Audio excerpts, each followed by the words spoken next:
Assalamualaikum warahmatullahi wabarakatuh. Ashama harka fuunee jirra jirtu ijoollee Oromoo. Egaa baga nagaan jiraattanii. Egaa barnoota ajaa'ibaa tokko irraa isinii qabadhee dhiyaadhe barnoota aappii shabakaa bilaash hojjechiisu warroonni shabakaa bilaash barbaadan jechuu warroonni shabakaan isin rakkise aappii kana na jala deemtaniitiin sirriitti argachuu dandeeysanii. Egaa daawwattootaa fi hordoftoota Maammee Jiituu jalatti argamtan YouTube chaanaala Maammee Jiituu kana YouTube keessan keessa seentanii chaanaala kana subscribe godhuudhaan like share godhuudhaan na jajjabeessan isinin jaa like kan daganne. Egaa daawwattootaa fi hordoftoota amma gama barumsaa isin dabarsaa. Barumsi aappiin kaasitti isin argitan kana aappii Play Store keessa deemee akkaataa itti buufatan isinitti agarsiisu. Aappichi kana suuraa isaas likitti akeekkadhaadha. Play Store keessa buufattanii aappii kana Play Store keessa deemee isin agarsiisu. Egaa Play Store namoonni hin beekne hin jiru. Play Store bakka keessa waa buufatan jechuudha. Play Store jechuun kana eega seentanii keessa seentaniin booda bakka duwwaa gama gubbaa kanarratti yeroo takkaaf gad dhooytanii maqaa isaa barbaaddanii barreessan jechuudha. Maqaan isaa egaa kunoo akkamatti VAIPANET guru kajuu kana egaa maqaa isaa salphumatti as keessa argattanii jechuudha. Eega akkatti maqaa isaatti barreessanii guutuu maqaa isaa sirriitti ilaalaadha. Feekii ta'ee gadi hin buusinaa jechuudha. Erguddaan as keessa barnaamijaan jiru feekii waan ta'eef jecha sirriitti akeekkattanii buufattan barnaamijaan isa kana anama gabbuusee waan hin qabu jecha open naan ja'a jechuudha keessa seenii ja'a.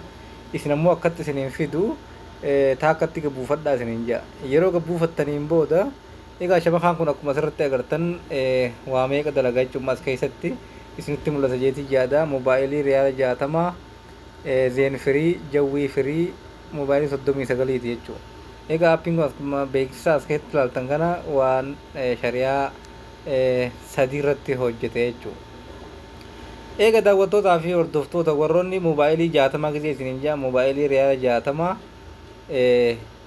60 itti naqxanii osoo hin taane tana dura riyaala 60 fayyadamtanii waa keessaa fixxan ka ta'e achirratti isiniif hojjeta jechuudha. Anamma keessaa deebi'ee gara aappichaa haa deemu akkaataa itti fayyadama isaa keessa seenee haa ilaallu walumaanii na faana bu'aadha.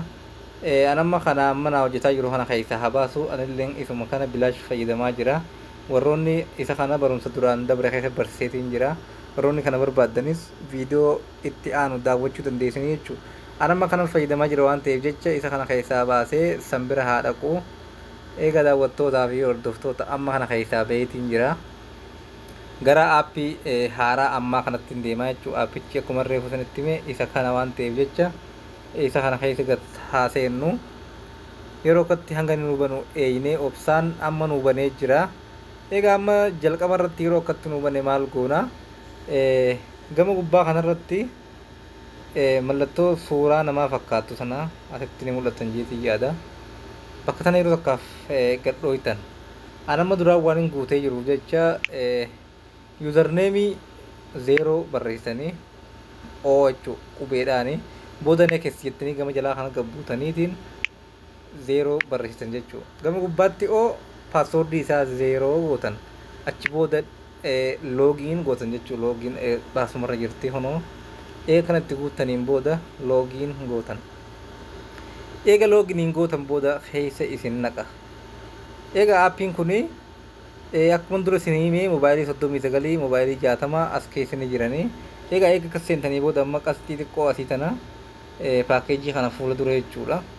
Fuula dura gad seentan yeroo takkaaf. Yeroo gad seentan maal baasaa bakka sanatti imma zeenii firii jawwii firii sawaa moobaayilii 39 moobaayilii 60 dalaga jechuudha. Kun biyya oomaan isin ilaallatu kana dhiisaadha. Shanan gubbaa kanarratti isiniif yaaltanii isiniif hojjeta jechuudha. Anammas keessaa moobaayilii takka 60 takka 39 filadhee isin agarsiisu. Akka 39 kanaa filadhu. Achi booda maaliin godhaa eegan akkanatti filadhee booda gama jalaa kanarraan connection godha jechuudha. Connect yeroon godhe egaa aappiin akka ajaa'ibaatti kun isinitti mul'ata. Dhahaa jira jechuudha kun olaal akka ajaa'ibatti hojjetaa jira. Aappii bareedaadha. aappii ajaa'ibaati. Gabbuufatanii akka irraa fayyadamtan abdiin qaba jechuudha. Egaa daawwattootaa fi hordoftoota kiyya kabajamoo egaa barnoota guyyaa guyyaan akka isin bira ga'uuf YouTube chaanaala keenya YouTube keessa seentanii maammee jiitu jettanii yoo barreessitan YouTube chaanaala kiyya gama gubbaatti akka ajaa'ibaatti isinii dhufa. Egaa daawwattootaa fi hordoftoota egaa YouTube keessan keessa akkatti seentanii booda YouTube chaanaala maammee jiitu maqaa isaa barreessanii argattanii achi booda chaanaala kana subscribe godhuudhaan guyyaa guyyaan akka isin bira ga'uuf mallattoo all click itti godhadhaa isiniin jaa. Egaa waan gammaatti nu hordoftaniif hedduu galatoomaa ulfaadhaan isiniin jaa.